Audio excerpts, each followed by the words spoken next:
mother had put her hand on my head to reassure me, but with childish logic, I reasoned that she would not do that if Juniper were not dangerous. The first time that Juniper and I had anything you could really call a conversation was when I was about 5. I spent a lot of time with my cousins because my mother, a woman so beautiful that she was known as Maeve the Fair, had left by then, and my grandmother was getting too old to care for me all the time. My father, Finbar, was usually away at sea, sailing that angry triangle between Wales and Dalriada and Ireland. Sometimes, too, he sailed to Cornwall or to Brittany and brought back tin or silver ore or copper or finely wrought armour or salt. I was younger than all but the youngest of my cousins, and an only child who had tantrums when she did not get her own way.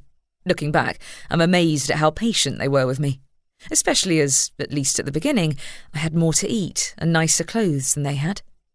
Like Juniper and many others, I was not called by my proper name, but by a teasing word that you would translate into English as wise child. This was not a compliment. It was a word for children who used long words, as I often did, or who had big eyes, or who seemed somehow old beyond their years. I did not mind it, since I admired my cousins so much and felt loved by them, and it was such fun to be among them and petted by them. It was an autumn day, golden and still.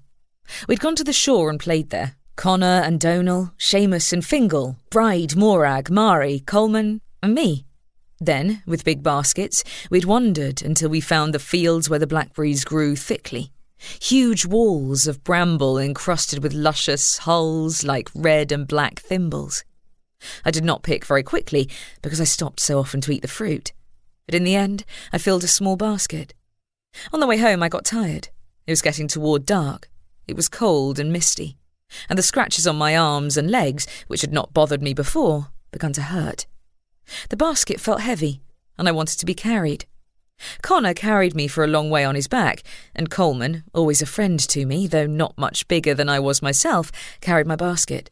But in the end, they were too tired, and Connor set me down on the track, and Coleman returned my basket.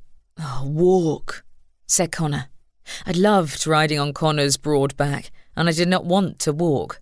I sulked. I dragged behind while the others waited for me. And finally I sat down on the ground, thinking this would force Connor to carry me again. "Oh, very well," said Connor.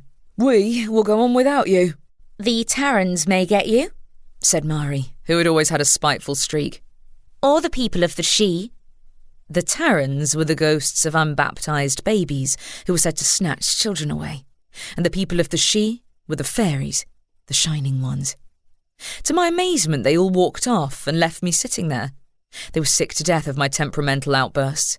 Only Coleman, looking uncertainly back over his shoulder. I could see their white and brown smocks growing fainter as they crossed one field and passed into another. And finally, they were gone. The darkness was edging the bushes and gently nudging its way into the corners of the fields, and the sky was a dim blue, like the eye of an angry old man. I was shocked at their desertion. It did not occur to me to get up and follow them. I went on sitting on the track where they'd left me, and a great loneliness crept over me. Undoubtedly, the Tarrans or the Shining Ones would get me, and I would never see anyone I loved again. Tears poured out of my eyes and down my cheeks, and I leaned my head on my knees and sobbed out loud with tiredness and hopelessness. Then it happened. "Wise child," said a voice. There was sympathy in it. I looked up, and there was Juniper, sitting on her donkey, looking down at me. She climbed down with a lithe, youthful movement, and before I knew what was happening, had bent down and wiped the tears from my cheeks with a handkerchief. I stopped crying, mainly out of surprise, I think, and she picked me up in her arms and swung me onto the saddle. "Oh, poor baby," she said. My legs did not reach the stirrups, but she held me firmly onto the saddle and spoke gently to the donkey, which began to walk. It was all very surprising.